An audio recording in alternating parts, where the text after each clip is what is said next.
If there is a Desmond Coon here, can you please come down to the front?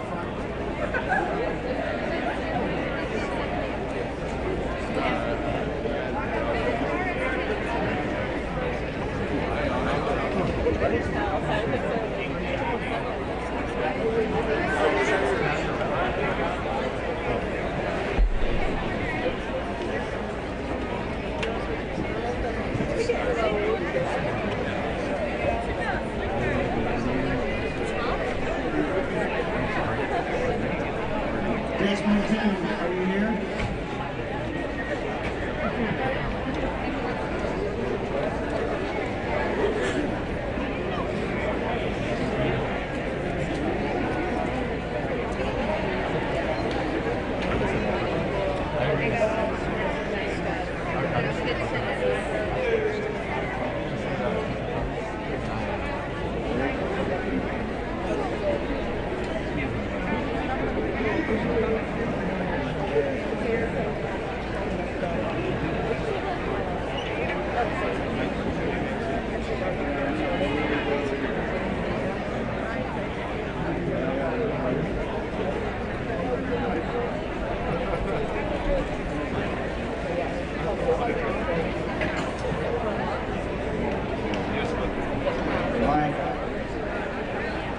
Welcome to the Sapulpa High School Veterans Day Assembly. Please rise for the marching on of the colors and remain standing for the national anthem.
And bright stars through the perilous fight, o'er the ramparts we watch, were so gallantly streaming. And the rocket's red glare, the bombs bursting in air, gave proof through the night that our flag was still there. Oh, say does that star-spangled banner yet wave for the land of the free and the home of the brave.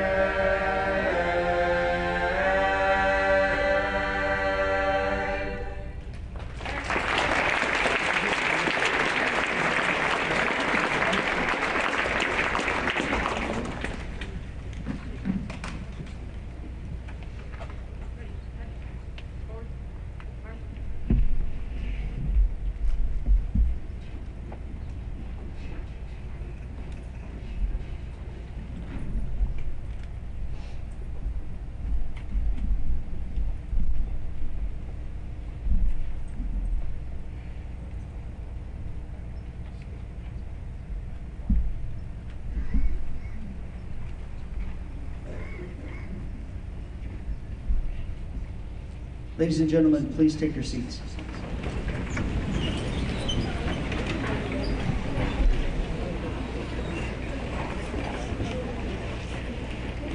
Today we have a very special Veterans Day Assembly. We are very fortunate to have Remembering America's Heroes. They have brought together an incredible group of heroes to speak to you today. Without further ado, I'd like to introduce Ken Buckles, the founder and director of Remembering America's Heroes.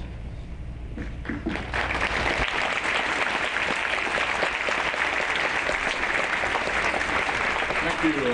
I'm a retired high school weight training teacher and head football coach, assistant wrestling, assistant track for 31 years. 25 years ago, I started a program to honor veterans because my father, who was a Marine in Korea, committed suicide. And it literally destroyed my mother and fell apart and checked out of life. And the impact was huge. So I wanted to bring in veterans, men and women, veterans of all races. We bring Holocaust survivors in. We bring in refugees.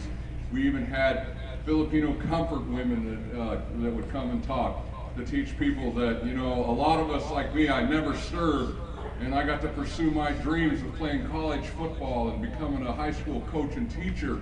I didn't have to serve. But I have all these freedoms and rights because of the men and women of all races who have served and still serve and sacrificed. And a big thing about the program has been healing. It's been so healing for so many of the veterans. And it's been an amazing experience for students over the years. This is the 46th high school, the first in the state of Oklahoma. All 44 have been in the state of Oregon, and a couple in Washington, D.C. So really excited to be here. Our first speaker is Mr. Chris Spence. Come on up, please. Chris Spence.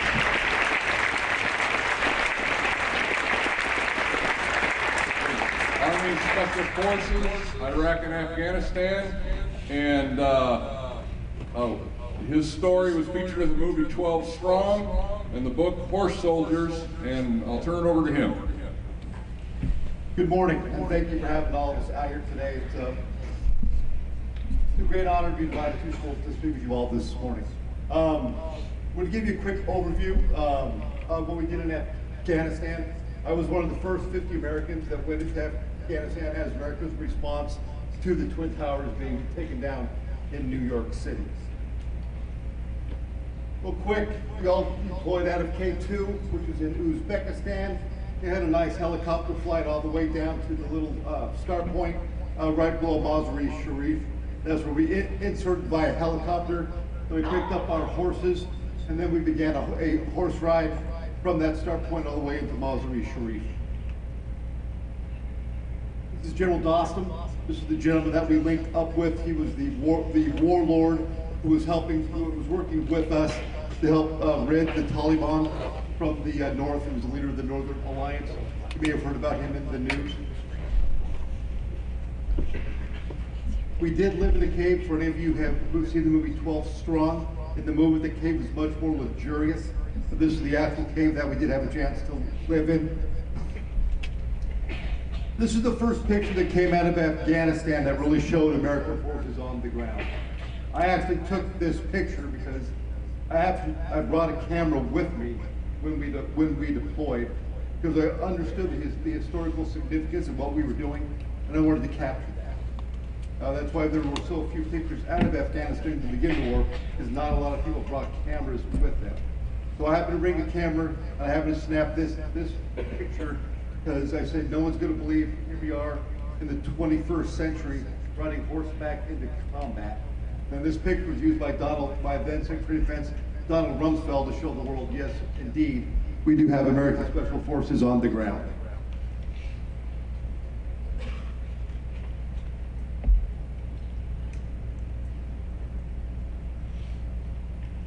This picture was the next picture I took right after the one that Donald Rumsfeld showed. I then took this picture of a friend of mine who was on horseback. I'm like, hey, don't look at me. Just walk on by like you're naturally on a horse, which he wasn't very good at.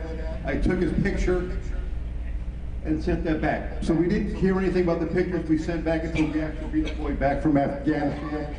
And then I found out later that this picture I took then became the baseline for the statue. This statue now sits overlooking the reflective pools at ground zero. So, by me being in the right place of history at that point in time, and with the camera, I took a picture. That picture then turned into a book. That picture then turned into a movie. Those pictures are now in the Smithsonian Institute. And my mother was the photography teacher at the high school I went to, and I never took her class so I could make fun of her about my picture. So now that picture then turned into a statue. And none of this would have happened. This portion of American history would never be remembered or never be emblazoned into our history if I wouldn't have done this. And what I mean by that is, if I wouldn't have volunteered to join the military and serve my country, I would not be here on stage right now. What that means is, for those of you who wish to serve or choose to serve, you never know the adventure you'll find yourself on once you raise your hand. It's not always perfect, it's not always fun, but you will find yourself during that journey, no matter how many years you spend on it. I did 25 years, and I loved it. I finally had to take a knee and drink water because my body couldn't take it anymore, and my knees were starting to go. And that's when I knew my journey ended. And I love the journey that I've been on. I love the opportunity to get back to the country, which is providing me the freedoms that we all have here. So for those of you who wish to take the journey, raise your hand. I hope you enjoy it. Thank you very much.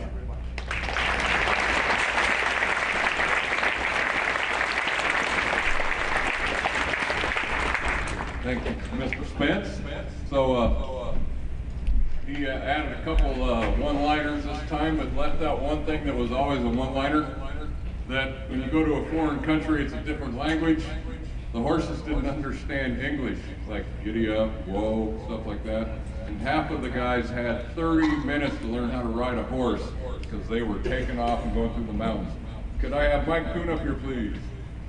Mike Kuhn is a Vietnam era veteran, Army.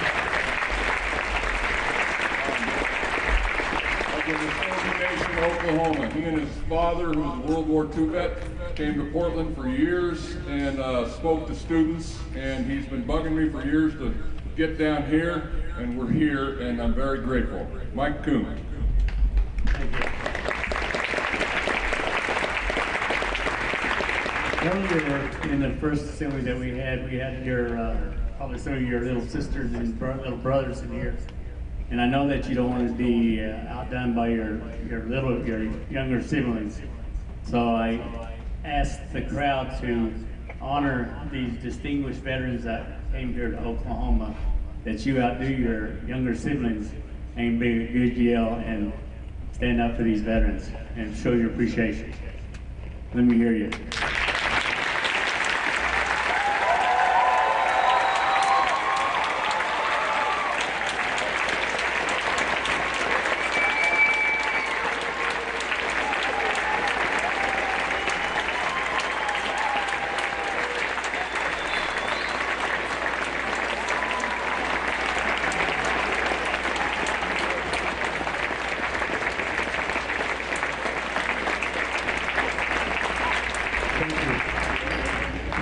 Pleasure being here today because the school that you go to right here was my father's school. It was called Uchee Indian Boarding School. And my father graduated in 1937 on this same ground that you're attending. All his grandson, his great-grandchildren have graduated from here, and the ones are still currently going to school here. So like in his life, there's like chieftains for life for him. So today I'm here to talk about my father. A lot of y'all entering the challenge bowl, and he's where you have to answer questions about where he served and stuff. How many of y'all have been in the challenge bowl that we have? There's a few here. I see that he has a part in that challenge bowl about the history of what he portrayed in service. So he was a Bataan Death March survivor, and he was a POW for 3.5 years. He was in 7 or 8 different prison camps in World War II, and then he was put on the death march, 62-mile death march without no food or water. And on top of that, if that wasn't enough, then he went to on the hell ships when he was shipped to Japan, where he did slave labor. until they dropped the second bomb, and then he was free. He was never liberated, but then after they dropped the second atomic bomb, and that's when the Japanese left the camp and everything. My father was instrumental in our family and stuff as I followed in his footsteps. I was with 18th Airborne Corps, Fort Bragg, North Carolina, as an airborne paratrooper. My son followed in my footsteps. There was Staff Sergeant Michael Keith Kuhn. He was Iraq, Afghanistan, Persian Gulf. Later in life, my son served 10 years in the military, but like all veterans that succumbed to PTSD, I lost my son in 2015 to veteran suicide. He lost half of his graduating class to Iraq, Afghanistan, being a squad leader and everything in his unit, making sure that his squad came home safely. It was all about them, but not about him. So now I'm the steward of Mission 22 for veteran suicide awareness, where we have like 20 veterans a day that commit suicide. And so I joined that group to spread the word about the veterans of what they deal with when they come home. Well, they're broken. There's no wounds on the outside, but they're deeply wounded inside. So a lot of your parents and stuff that have served and stuff, they may not talk about it, but they still have those same feelings and hurts inside them. So it's important that you reach out to them and that you honor your grandfathers, your fathers, your aunts, all the one that's in your family that has served, that have gone through terrible, traumatic experiences and stuff in their life in the military. These gentlemen here can tell you the same thing. That's what they've gone through.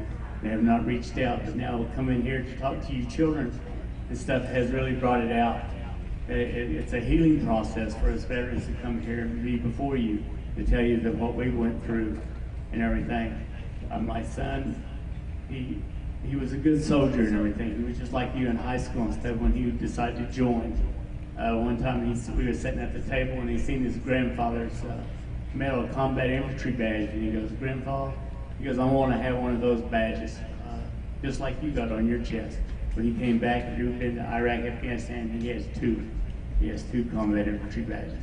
So that being said, I just enjoy coming back here because this is where my father started, here where he started his journey in life, playing baseball and football here. And then a lot of these natives here, their fathers were at the same boarding school here before Sapulpa built this high school here. So it's an honor here to come here, to be here, to be in front of you and everything, and talk about Mission 22. Mission 22 is we're building a national memorial that's going to be unveiled in the spring of 2022. We have 20 Gold Star families out there, including mine, and we have they're 4 foot by 10 foot, and they're 1,000 pounds apiece. And what they portray is what the veteran did in the military. We have one woman, Staff Sergeant Michelle Lindquist. She is one of the warriors that is part of the 20 silhouettes that we lost to veteran suicide. And we have 2 Purple Hearts that are included in there. So all these veterans, you know, they served distinguishedly and everything, but when they got home, they lost the war at home. So this is why we decided to build this memorial for the veterans, so they have a place there. And we can hopefully get this number down from 20 down to 0. I know it's a long time coming, but still, we need to get out there and get the word out to everybody, get everybody informed of what these veterans are dealing with and everything. So it's my pleasure to be here today, and I appreciate the school for having us here and everything. It being the first time. You're the first school here in Oklahoma that's ever had these distinguished veterans come here to Oklahoma. And thank Ken Buckles for offering to bring them here and stuff, and with the Muskogee Nation helping us get them here. So I appreciate it. So, thank you all. I'd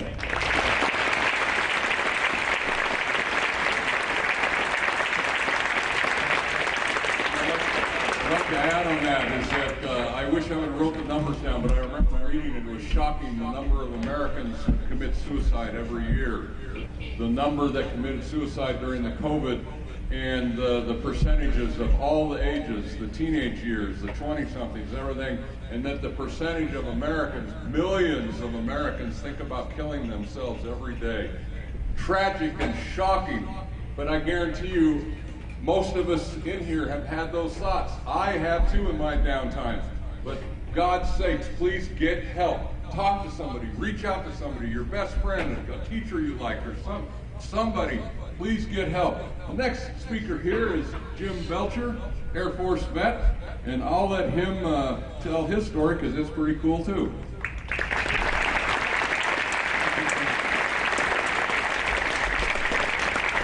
Good morning. My name is Jim Belcher Jr. My father was James Belcher Sr. He was from Abbeville, Alabama. The reason I'm here really is to share in part my father's story, but my father's story kind of involves, like all of our veterans here, a family, our family.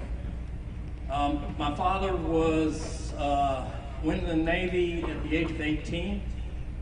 Actually, he enlisted in a program called the V-12 program at Emory University in Atlanta, and he washed out of the program on purpose because he thought World War II was going to end before he got out of school. So he went in, enlisted, and got assigned to the USS Indianapolis in 1945. He was on the ship for a total of, I think I counted 5 weeks and 3 days. The Indianapolis, for those of you who don't know, I'll give you a brief history. If you would, you can go online, USSIndianapolis.com, and you can learn the entire history. But the ship essentially left with a secret cargo on the 16th of July, 1945. They rushed, made a record speed run over to Tinian, dropped off their cargo, and then were told to go get ready for the invasion of Japan. We honestly thought that we were going to have to invade Japan because the Japanese did not look like they were going to surrender. What my father didn't know was on the 26th of July, they delivered the atomic bomb to Tinian, the first bomb, the Hiroshima bomb. And that bomb was loaded onto the Enola Gay, which then ended up being the bomb dropped on Hiroshima. On their journey to the Philippines to get ready for the invasion, they unfortunately, after midnight, were torpedoed and sunk by a Japanese submarine, the I-58. Of the approximately 1,200 men on board, 316 men were picked up 5 days later. My father, at the age of 18, was one of those 316. I know when I talk to families, the loss at sea numbered 3 for every 4 crewmen. So when we talk to families, they almost always come up to me and say, Jim, you were lucky because your father survived. And I can tell you, I understand why they say that, but I want you to know that, you know, it was hard for my dad, and it was hard on us as family members. My dad stayed in the Navy, World War II, Korea, Vietnam, and he was a chief petty officer, and he raised us as if we were in the Navy. I had 2 brothers, I'm the oldest. The 3 of us were essentially his crew. And we learned very early in life, the one question you never ever asked in our family was why.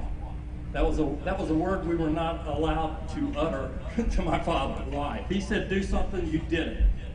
I go around and talk a lot about unconditional love as part of the healing and tolerance and forgiveness processes that I went through myself because of my father, but I also watched my father go through it. But at the time of upbringing, my dad had a heavy drinking problem, no doubt tied to his survival and his guilt, survivor's guilt. And we spent a lot of time as a kid. I didn't understand that. As an adult, and then in '76, I went in the Air Force myself. I served 4 years, '76 to '80. And when I came out of the Air Force, it was almost like my dad suddenly overnight got a whole lot smarter. And what I realized was a little bit of what he had gone through. In 1975, the movie Jaws came out. And in the movie Jaws, Robert Shaw has a monologue where he talks about the shark attacks. The shark attacks, my dad told me they were bad in the water, but that's part of what they blanked out in order to survive after the war. They just kind of pushed it aside. He told me that worse than that was what the guys were doing to each other in the water. And by the 3rd and 4th day, they were pretty much hallucinating a lot, and they had a lot of issues. And guys were attacking each other in the water. They weren't even aware of what was going on. some of the guys started drinking seawater and died. 20 to 2 hours later, they said they were gone. But before that, they would pull out their sea knives and they would start attacking each other, thinking the others were Japanese. You can't imagine what that does to you for a lifetime. So my dad shut all that down, and I was 12 years old, 1968, before I even knew my dad was on the show. And it started to explain part of the reasons why he was the way he was. But it took me a lot more than that to understand. Growing up was part of it, but my mother was a big part of this too. The interesting part of this story is, I told you my dad was World War II, Korea, Vietnam. In 1950, he went back in the Navy because they needed radio. He went to his recruiter. You guys that are served will know this. He went to his recruiter and he said, listen, because of what had happened in World War II, he said, I'll go anywhere except Japan. And he said 7 weeks later, he was standing in Japan. That's where they sent him. So he's in the one place he doesn't want to be, but fortunately for me, that was 1950. In 52, in Sasebo, Japan, he met my mother. In 1955, they married, and in 1957, I was born at Yokosuka Naval Hospital in Japan. I was actually born a Japanese citizen. I was dual citizen at birth. So as I grew up, I learned and heard both sides of World War II. My mother was 11 and a half when the war ended. So she had a lot of war stories on top of the stories that my father started to talk about when I was 12 years old. Some of the stories she told taught me more about my father than my father had ever said. I started to understand what she had gone through. I started to realize that my father was a survivor, but so was my mother. She had 3 schools, just like this one, burnt to the ground during the war. She would take her younger brothers and sisters, and they would, every time an air raid signal would go off, they would rush underground into the caves to protect her younger brothers and sisters. They were training for the invasion of Japan with sharpened bamboo sticks. She was 11 and a half years old, and she was convinced, because they had been told before the war that Americans were coming and we were going to annihilate them, we were going to kill them. This was part of the propaganda machine. And they believed it. So when the Americans did come, she was surprised. When the bombs were dropped, my grandfather, her father, was at Nagasaki. Her oldest brother, Sergeant Kazuhiro Inoue, was serving in the Imperial Japanese Army. That's my uncle. My grandfather and my uncle were on the other side of this battle, and my dad's delivering the bomb for the first city. So my upbringing was from both sides of the war, and when I came to school and I started learning, mostly in middle school, they start teaching you World War II history for us. I always felt like I was only getting half the story because I was hearing the other half from my mother. But what I want you to understand is it's not the story that in ways we're taught, because the Japanese thought that we were there to kill them. And I try to relate that with us because of these incidents we've seen in the Middle East, where we kind of tend to believe that those people want to come over here and kill us too. They want to lop our heads off. I can't tell you how many times I've heard that. They don't all want to lop our heads off. There's a lot going on over there, and a lot of people are caught in the middle in these countries, and they just want to survive. So what I try to do is tell these stories. One of the things my mother said to me when I asked her, and I thought I knew the answer, about the atomic bombs. I asked her, how did you feel about the atomic bombs being dropped? Thinking I knew the answer because her grandfather, my grandfather, her father was there. And she said, dropping those bombs saved my life. And you could have floored me with that. And what she explained to me was, had Japan not surrendered, she would have been with the sharpened stick. She was told to kill one American before she died to go to heaven. And that's what she believed was going to happen. So when Japan surrendered, she said it saved her life and the life of her family. These are the kinds of lessons that I try to impart when I go into schools and talk. And it's my dad's story of survival and perseverance, because he suffered all those years. But in some ways, when he married my mother, he started his healing. he started to accept that those children in Japan were not his enemy. And I try to go around and pass these stories of my mother's stories on. If I had more time, I would love to share a lot more stories. If you all get a chance, you can run me down and you can reach me on the website at ussindianapolis.com. I definitely would love to share some more of this with you. The thing I want to leave with you was my mother when my father died in 2001. My brothers and I turned to her and said, "Mom, it's okay now. You know, you've done your job. You raised us three. We all got through college. You can go home now." And she looked at me with a very confused look on her face. And she said, "I am home." And that's when I realized how American she was. So thank you very much.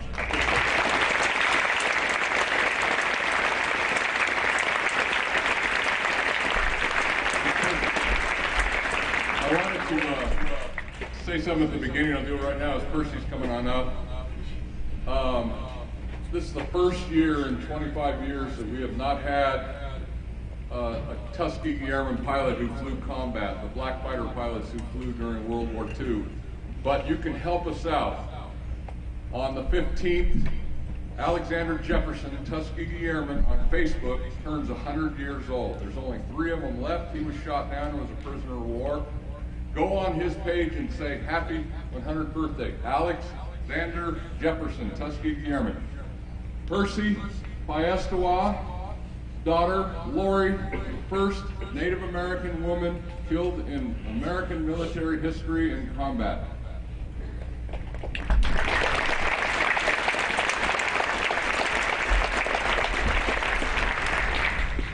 Good morning. Is everybody having a good day?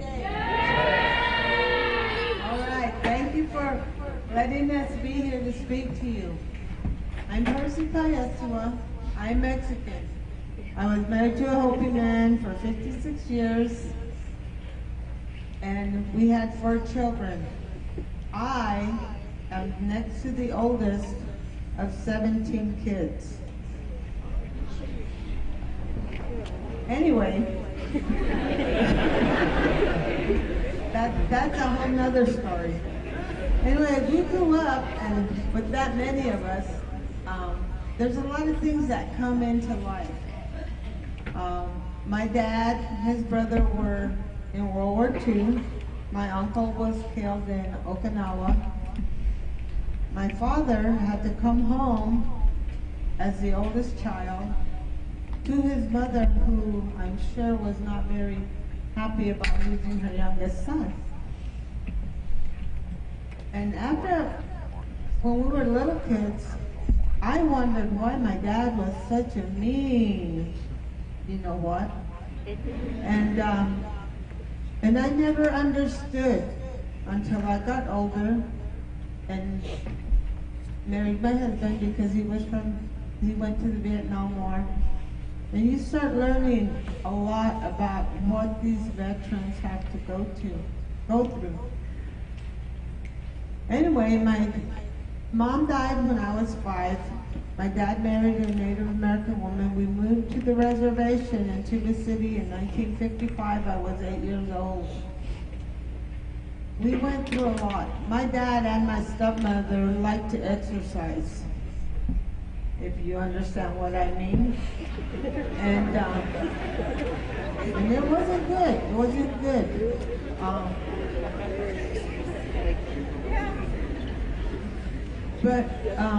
So we went through a lot.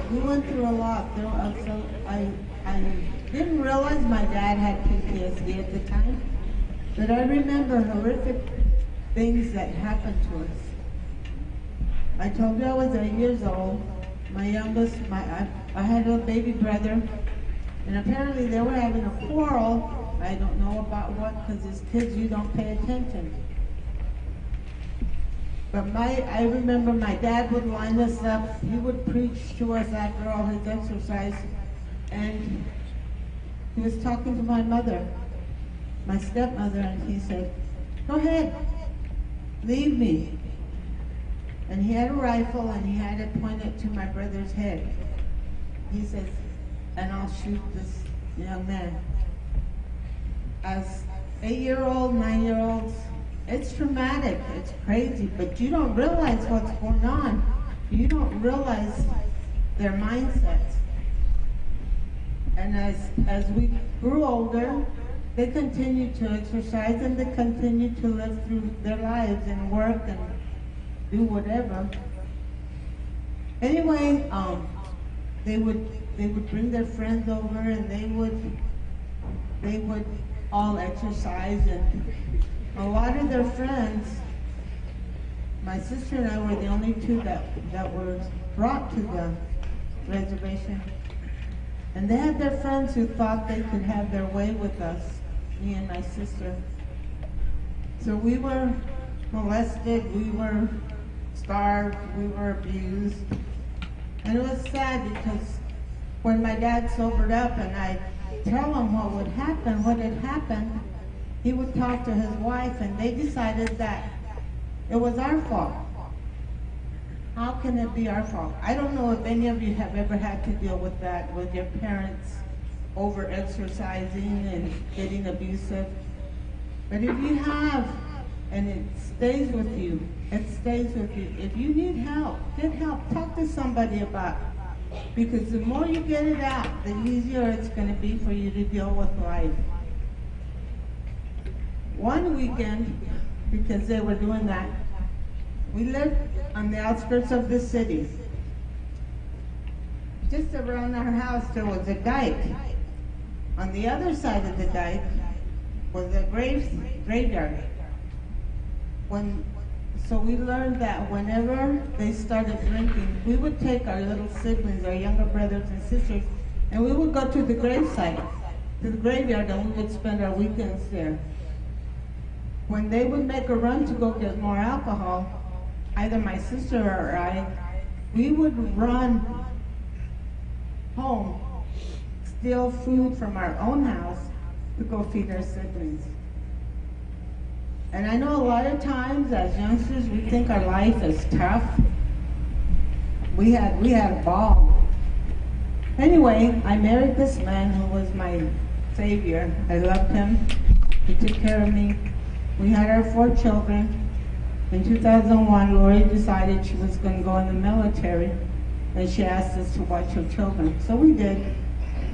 And of course, on March 23rd, 2003, they went into Baghdad, Afghanistan, and they were ambushed.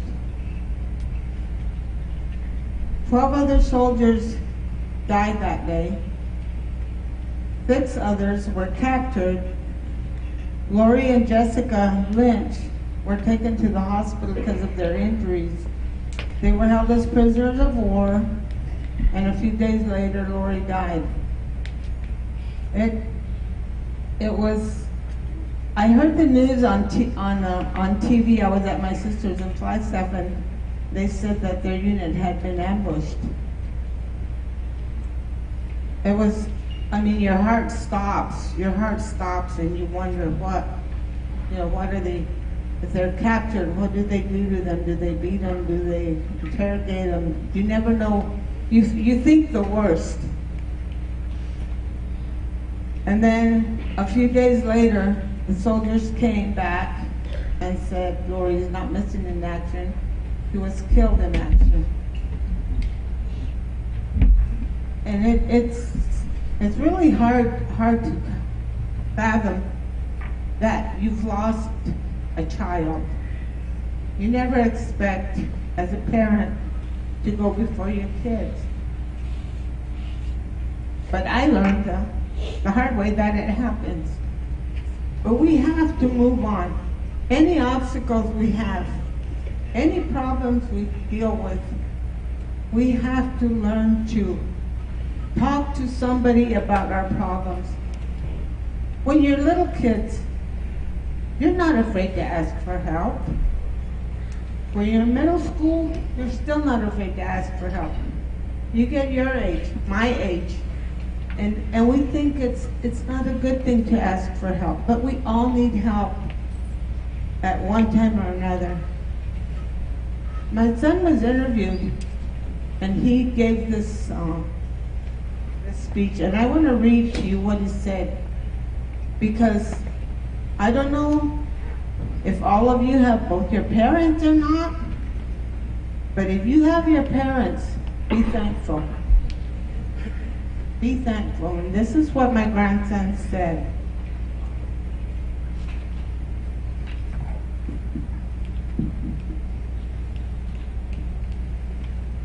All my life, and even to today, people come up to me and tell me that they knew my mom and that she was such an extraordinary person who pursued athletics and was the type of person who always had a smile on her face. However, for me, I remember only the slightest memories of her because of how young I was. These memories feel as if they were dreams you have late at night and can barely recall in the morning. I remembered my mom as a loving person that I always wanted to be around because of the amount of love she showed us when we were young. No matter how stubborn and naughty a child I was towards her, she always loved people, even when they didn't love her back. For this is the one thing I remember about her, and it's something I miss dearly. Growing up, I was distracted by all the traveling. We did a lot of traveling to different events. My family, and went to honor of my mom, that I didn't realize she was gone. However, years later, after accepting the fact that she had gone, it has taken a huge effect in my life. And growing up has been a real struggle. Without a mother, because of all the little things you see other mothers do for their children, whether it's helping them, their son and daughter move into a dorm room, or even recovering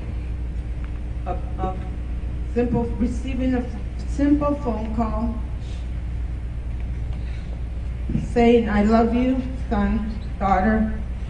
I miss my mother every day, and I always think about her, but I have just accepted the fact that God had a purpose for her, and one for both Carla and I to do, even if it is something we have not figured out yet. Carla and Brandon are Lori's children. So for my final words, I remember my mom as a strong, loving woman who would do anything for her family to make sure they were okay, even if it meant putting her life on the line. Thank you for listening. If you have a parent, or if you have parents, please honor your parents. Respect them. Show them love. I know there are days when you think it's impossible to do that, but be thankful that you have your parents. Be thankful that these young people who are down here have sacrificed. They were willing to put their lives on that line to say, "I will protect each and every one of you," because each and every one of you count, and each and every one of you are special. Don't ever forget that.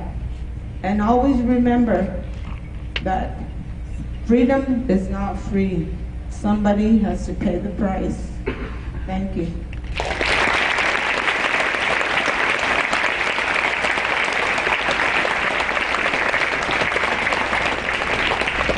Is our last speaker, and it's Bill Davies, who joined the military and served in World War II as a 16-year-old.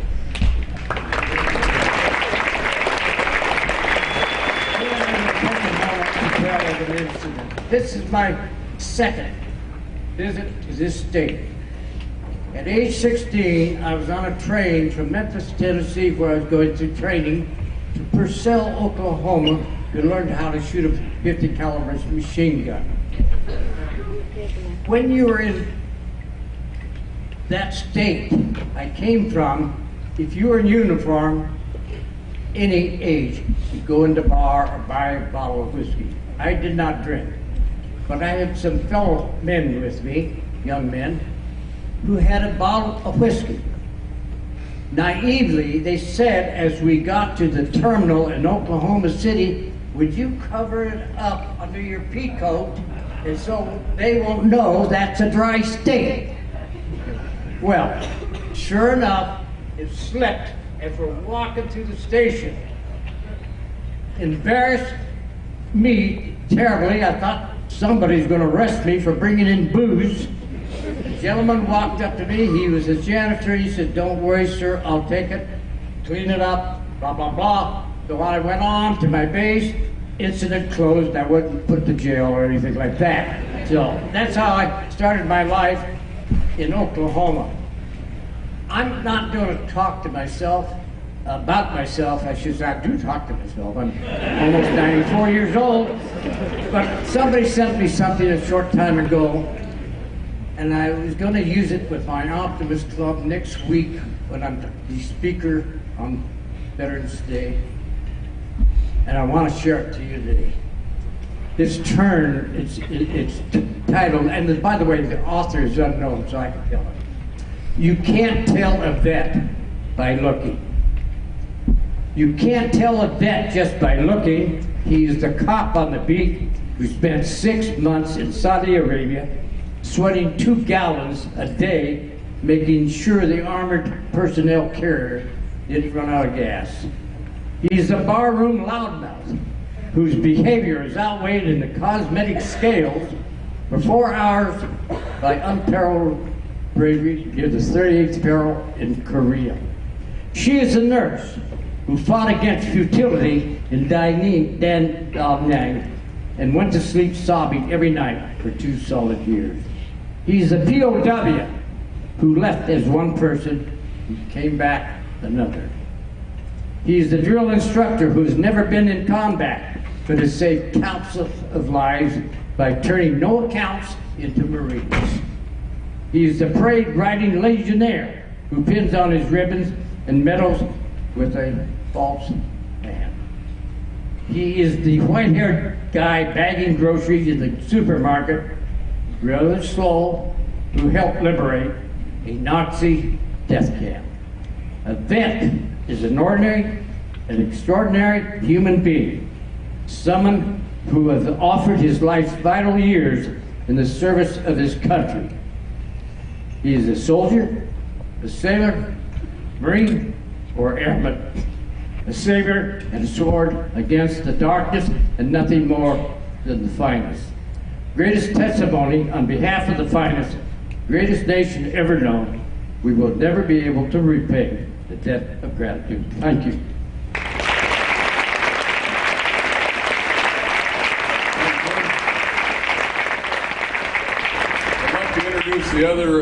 Everyone here that's come with us from all over. First from Oklahoma, and they've come to Oregon many times. The great Seminole Nation Honor Guard, Veterans Honor Guard, Rex Haley and his wife Tara. You got Philip Kuhn and Walter and Tecumseh, all right here, raise your hands. Or Vietnam, Desert Storm veterans.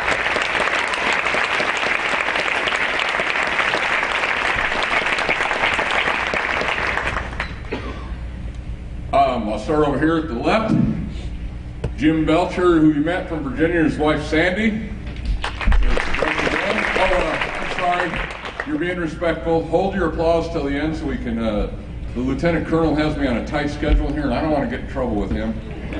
I was raised by a Marine and I know what that's like. You know what that is? The sound of the belt coming out. You would never do that though, right? Anyway, Ann and Alan Obermeyer, mother and son, and her husband passed away this year, or would have been here. He was 101 years old and was a prisoner of war of the Japanese also. His name was Bill Obermeyer. Next to them is Phyllis and Willie Paradise. Phyllis is our only woman veteran with us today of the Air Force. Wave your hand, Phyllis. And then next to her is this guy joined the military also at 16 and served in the Navy during the Cold War. Behind him is Leo of the Blackfeet Nation, Montana. He was a Marine. Bruce Running Crane was a Marine from the Blackfeet Veterans Association. And then in the Army, Keith Heavy Runner, also from the Blackfeet. They've been coming to Oregon for 16 years now and go all over the country. From Orange County, California, representing the United Mexican American Veterans Association, is Jose Martinez, who was a Marine in Desert Storm.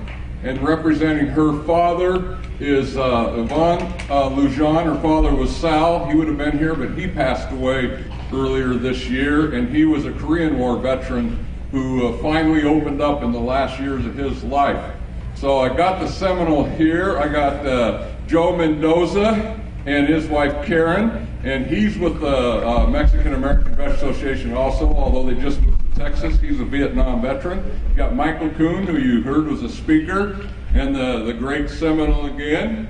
And Robert and Lola Forsey. Robert also joined as a 16-year-old and served at the end of World War II. Now the junior high did not get this trivia question.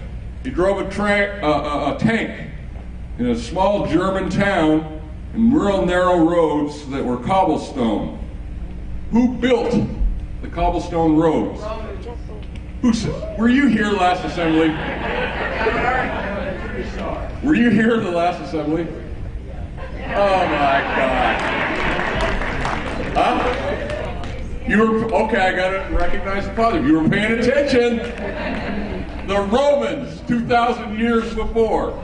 Anyway, we have another joined at 16 years of age, Bill Chisholm, and this jacket I'm wearing is a gift from him and his organization in 2007. Bill Chisholm joined at 16 and in battle earned his first Purple Heart at 16 years of age. Was sent, healed up, and sent back to the front and earned a second Purple Heart at 17 years of age. How many 16-year-olds are in this auditorium? Children. How many, keep your hand ready. How many 17-year-olds? Isn't that something? Anyway, next to him is, sir, you're from Oklahoma and you founded the Junior ROTC program here. I just met you. What's your name? Young Young. Did I say that right or wrong? Probably wrong. I apologize. Ron. You said Ron? Okay, got it. I'm sorry. Rodney Forney is a real supporter of ours up in Oregon, and we begged him to come down here, and we're so glad he's here. We also got Chris Spence, who you heard, got Percy, who you heard, got Lauren and Rebecca Corpus of the Yakima Warriors in the state of Washington, have been coming for years. You also heard Bill Davies talk, who was a 16-year-old. We have 4 guys who's turned at 16 joined the military. Next to him is his son, who's a Vietnam veteran and Marine, Ron Waltman. And last but not least is the person who keeps me in line and in order and in shape and all of the above. I don't know what I would do without her. This is my amazing wife, Melinda. Stand up, please. She's from Atlanta, Georgia.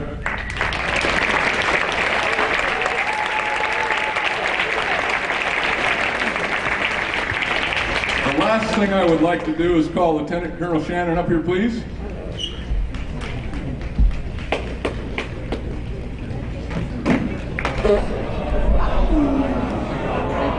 Oh my goodness. Who built this thing?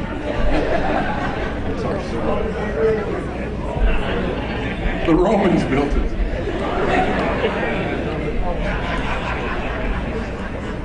I started recording the stories 25 years ago, and I got to know them, and it took years for some of them to open up and decades for some of them to open up. And I started writing them and putting them in computer and said I'm going to do a book someday. If it wasn't for Melinda about 4 years ago, these 2 books wouldn't be here. Volume 1 is Remembrance. Volume 1 is all the stories of the veterans that I got to know, men and women of all races. And Volume 2 just came out. I'm sorry, this is a commercial. It is available on Amazon. Several of the veterans are in here. I'm almost done with Volume 3, which is Vietnam Veterans, and the title of that book is Dear Vietnam Veterans, I'm so sorry for how you were treated when you came back home. That's another subject coming soon. Anyway, I'd like to give both of these books to Lieutenant Colonel William Shannon. Thank you, sir.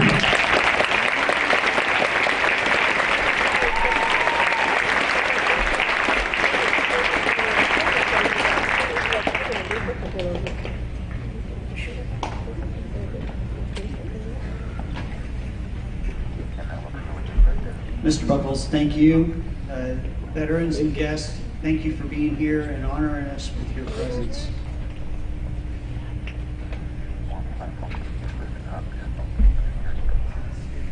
Please rise while we remember our prisoners of war and those missing in action.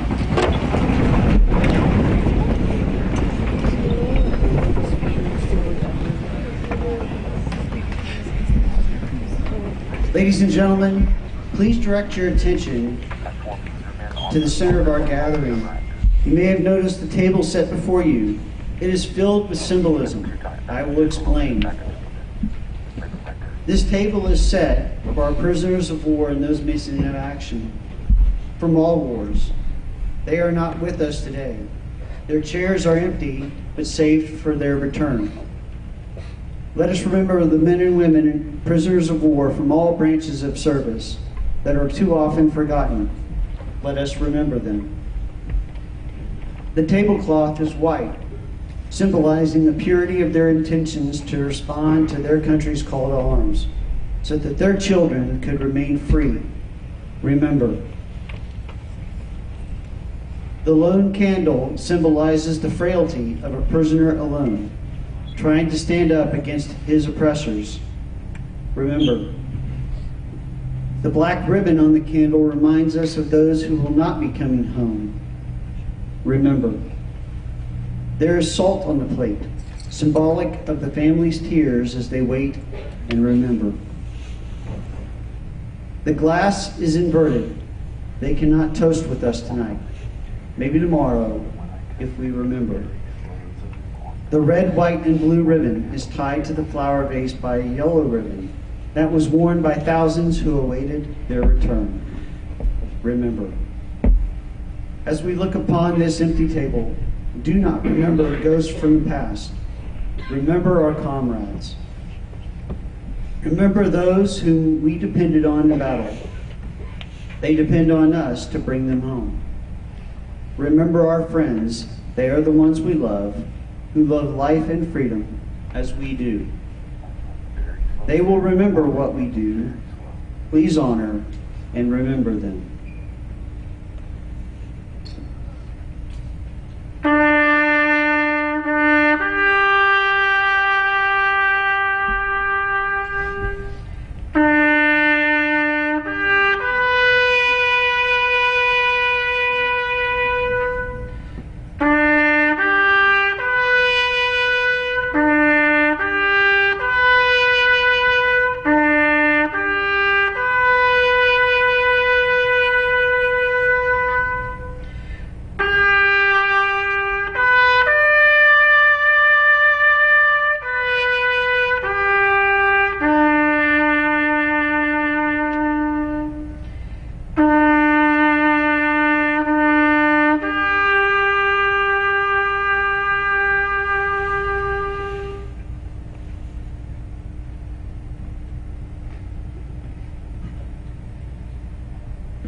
Ladies and gentlemen, please be seated.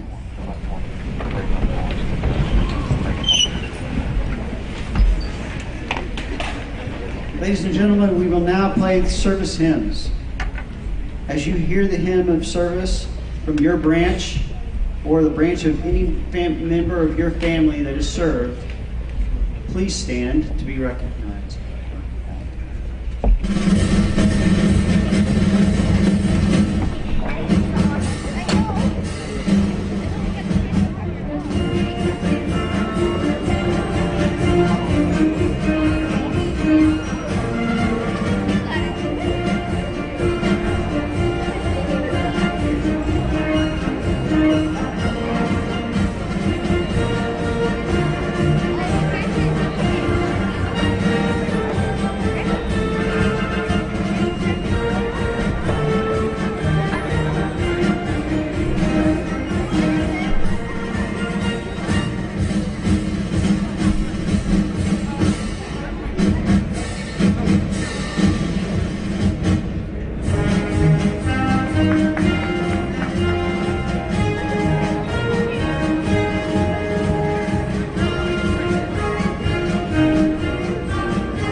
students, faculty, and staff, let's show our appreciation to remembering America's heroes and all these veterans that have come to spend the day with us.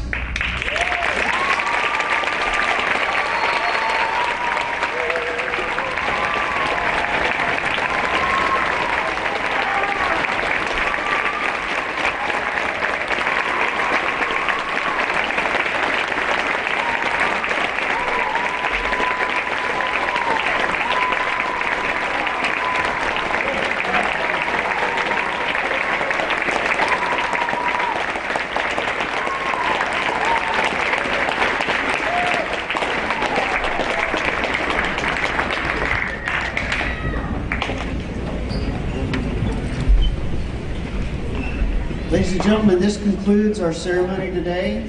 Thank you for attending. High school students, Mr. Shibley has authorized you to depart from here and go right to lunch.